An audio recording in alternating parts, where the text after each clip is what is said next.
दोस्तों नमस्कार। हमारे चैनल पर आप सभी का स्वागत है। दोस्तों एक बार फिर से शंभू बॉर्डर पर किसान इकट्ठा होकर दिल्ली के लिए कूच कर गए। 101 किसानों का जत्था फिर से जो है शंभू बॉर्डर से 12 बजे निकला और उनको आगे जाकर फिर से जो है हरियाणा पुलिस के जवानों ने रोक दिया।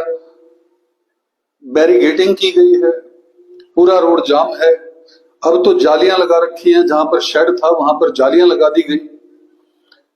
आंसू गैस के गोले दागे जा रहे हैं। किसान जो है अलग अलग गांव से जो है निकलकर हरियाणा में दाखिल होने की कोशिश कर रहे हैं, जहां पर जो है पुलिस प्रशासन इससे सतर्क होकर आंसू गैस के गोले जो है किसानों पर खेतों के अंदर चलाता हुआ नजर आया। किसान अपनी जिद पर जो है अड़े हुए हैं, वो फिर से दिल्ली कूच कर रहे हैं। आपको बता दें, कुछ दिन पहले भी जो है किसानों ने कोशिश की थी और उससे कुछ दिन पहले भी किसानों ने कोशिश की थी। लगातार तीसरी बार जो है किसान फिर से कोशिश कर रहे हैं दिल्ली कूच के लिए, लेकिन हरियाणा सरकार ने उनको फिर से रोक दिया है। भारी जो है बल का प्रयोग किया जा रहा है किसानों के ऊपर। 101 किसान तो सिर्फ नाम मात्र के लिए जो है दिल्ली रवाना हो रहे हैं। बॉर्डर पर जो है वो काफी संख्या के अंदर किसान जो है इकट्ठा हुए हैं, ये बताया जा रहा है। दोस्तों किसान बार बार दिल्ली कूच करना चाहता है, बार बार अपनी मांगों को जो है दिल्ली के अंदर रखना चाहता है, दिल्ली के अंदर प्रदर्शन करना चाहता है। और हरियाणा सरकार है जो लगातार जो है किसानों को दिल्ली जाने से रोक रही है। आज फिर उन्होंने ऐसा ही किया। आंसू गैस के गोले छोड़े गए, वाटर कैनन का उपयोग किया जा रहा है। उससे पहले अंबाला के डीसी और एसपी ने किसानों के एक डेलीगेशन से बातचीत की। आधा घंटा बातचीत करने के बाद जो है कोई निष्कर्ष नहीं निकला और किसानों ने जो है वो दिल्ली कूच किया। और दिल्ली कूच करने के लिए वो अपनी पूरी ताकत लगा रहे हैं, बैरिकेड्स हटा रहे हैं, कोशिश कर रहे हैं कि जालियों को उखाड़ दें। वहीं पर पुलिस प्रशासन आंसू गैस के गोले दाग रहा है, वाटर कैनन का उपयोग कर रहा है। पूरा जो भारी जो दल है पुलिस का वो तैनात कर रखा है और वो लगाया हुआ है किसानों को रोकने के लिए। मीडिया को ऐसा बताया जा रहा है, पिछली बार ये न्यूज थी कि मीडिया को भी 1 किलोमीटर जो है दूर से कवरेज करनी होगी। पुलिस प्रशासन जो है वो पूरी तरह से, या कहें हरियाणा सरकार के इशारे पर जो है मीडिया की आवाज को भी हरियाणा सरकार दबाते हुए नजर आ रही है। क्योंकि वहां से जो है 1 किलोमीटर दूर अगर कोई कवरेज करने जाएगा तो वहां पर कवरेज ही क्या करेगा। तो मीडिया को भी इस पूरे मामले से दूर रखा जा रहा है। वहीं पर गुरुवार को रोहतक के महम के अंदर गन्ना पिरोई का जो है वो सीजन शुरू किया गया, जिसके अंदर जो है अरविंद शर्मा पहुंचे थे, जेल मंत्री, और राज्यसभा सांसद जो हैं रामचंद्र जांगड़ा वो भी पहुंचे थे। उन्होंने किसानों को नशे का सौदागर और कसाई करार दिया। उन्होंने कहा ये किसान नहीं है, ये नशे के सौदागर हैं, ये कसाई हैं, क्योंकि इन्होंने एक व्यक्ति को वहां पर जो है उनकी हत्या करके एक व्यक्ति की जो है उसको टांग दिया था दिल्ली के बॉर्डर पर।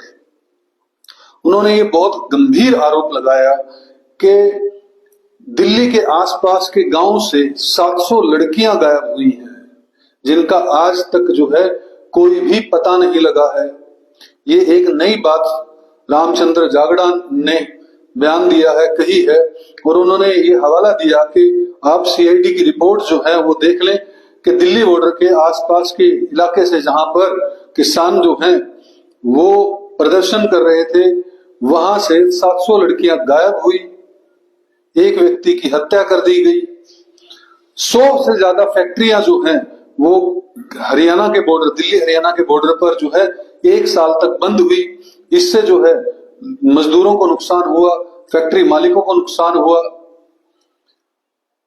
और उन्होंने गंभीर आरोप जो है ये किसानों पर लगाए हैं। इसकी सच्चाई क्या है ये मैं नहीं कह सकता, लेकिन अगर 700 लड़कियां वहां से प्रदर्शन के दौरान गायब हुई हैं तो ये अपने आप में एक चिंताजनक बात है। दूसरी बात, वहीं पर किसानों लगभग 700-750 किसानों की वहां पर शहीदी भी हुई थी। ये दोनों कॉन्ट्राडिक्टरी जो बयान दिए गए हैं। जबकि जिस व्यक्ति की हत्या कर दी गई थी उसके ऊपर आरोप था कि बेअदबी की थी उन्होंने, गुरु ग्रंथ साहब जी के साथ जो है बेअदबी की थी, इसलिए उस व्यक्ति की हत्या की थी। ये कहीं ना कहीं गलत था। हमने इसके ऊपर एक वीडियो भी बनाया था। ये पूर्ण रूप से, चाहे वो किसान करे चाहे वो कोई भी व्यक्ति करे, लेकिन जिस तरह से उस व्यक्ति की हत्या की गई थी और ये बिल्कुल गलत था। लेकिन रामचंद्र जांगड़ा का ये बयान अपने आप में जो है वो एक बड़ा सवाल जो है खड़ा कर देता है। जिस तरह से उन्होंने कहा कि वहां पर नशा चलता है, लोग नशा करते हैं बॉर्डर के ऊपर, किसान जो बैठे होते हैं किसानों के रूप में, क्योंकि भारतीय जनता पार्टी की जो सरकार है वो तो कभी इनको किसान मांगती ही नहीं है। वो तो ये कहती है कि किसान तो जो है किसानी कर रहा है, खेती कर रहा है और भारतीय जनता पार्टी से खुश है। ये तो जो है बरगलाए हुए कुछ जो है गलत तत्व हैं, शरारती तत्व हैं जो प्रदर्शन कर रहे हैं। आपका क्या मानना है कि क्या ये किसान नहीं है जो बॉर्डर पर बैठे हुए हैं? वहीं पर अगर हम बात करें, जो किसान नेता डल्लेवाल हैं जिन्होंने मरणोव्रत रखा हुआ है, उनकी तबीयत जो है वो बुरी तरह से खराब हो रही है और उनकी किडनी फेलियर का जो है खतरा जो है उनके सिर पर मंडरा रहा है। वहीं पर सुप्रीम कोर्ट ने भी जो है कल एक याचिका लगाई गई थी जिसके अंदर उनका मरणोव्रत तुड़वाने के लिए जो है अपील लगाई गई थी, उसको जो है खारिज कर दिया। सुप्रीम कोर्ट ने यह डिसीजन दिया कि आंदोलन से बड़ा जीवन नहीं है। आंदोलन के लिए अगर जीवन का बलिदान हो तो ये गलत नहीं है। ये बहुत बड़ी बात, ऐसा निर्णय सुप्रीम कोर्ट का ये बयान जो है अपने आप में एक अलग तरह का बयान है। डल्लेवाल जो है उसकी तबीयत जो है वो लगातार बिगड़ रही है। वहीं पर किसान नेता जो है भारतीय जनता पार्टी की हरियाणा सरकार पर और केंद्र सरकार पर जो है वो लगातार हमला कर रहे हैं। वो कह रहे हैं कि हरियाणा सरकार और केंद्र की नरेंद्र मोदी सरकार जो है वो लगातार किसानों की आवाज दबाने की कोशिश कर रही है। वहीं पर जो है किसान नेता राकेश टिकैत ने भी जो है डल्लेवाल से मुलाकात की और उन्होंने जो है कहीं ना कहीं किसान आंदोलन का समर्थन किया और हो सकता है कि जल्द जो है वो भी जो है वो आंदोलन के अंदर शामिल हो सकते हैं इनके साथ। वैसे तो यूपी बॉर्डर पर जो है जो अपने किसान नेता राकेश टिकैत है उन्होंने जो है बार बार प्रदर्शन वो कर ही रहे हैं, लेकिन वो अब इकट्ठे होने की ऐसा लग रहा है कि इकट्ठा हो सकता है ये, क्योंकि एक पॉलिटिकल बन गया था, एक नॉन पॉलिटिकल मोर्चा बन गया था जो ये शंभू बॉर्डर और खनौरी बॉर्डर पर जो है अभी जो आंदोलन चल रहा है ये नॉन पॉलिटिकल किसान संयुक्त मोर्चा की तरफ से चलाया जा रहा है।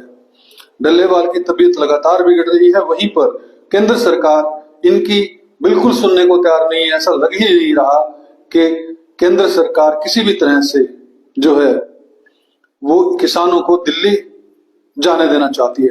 वहीं पर अगर हम भाजपा नेताओं की बात करें, उनके बयानों की बात करें, तो वो लगातार ये कहते हैं कि हम किसानों को दिल्ली जाने से बिल्कुल नहीं रोक रहे, लेकिन जाने का एक तरीका होता है। ये बयान दिया था मनोहर लाल खट्टर ने। वहीं पर नायब सैनी भी बार बार ये बोलते हैं कि हम किसानों को दिल्ली जाने से नहीं रोक रहे, पैदल वो जाना चाहें तो जा सकते हैं। लेकिन पिछली बार जब उन्होंने दिल्ली कूच किसानों ने करने की कोशिश की थी तो उस वक्त जो है नरेंद्र मोदी का पानीपत का दौरा था 9 तारीख को और 6 तारीख को किसान जो है वो दिल्ली के लिए कूच करना चाहते थे, इसलिए अनुमति नहीं दी थी हरियाणा सरकार ने।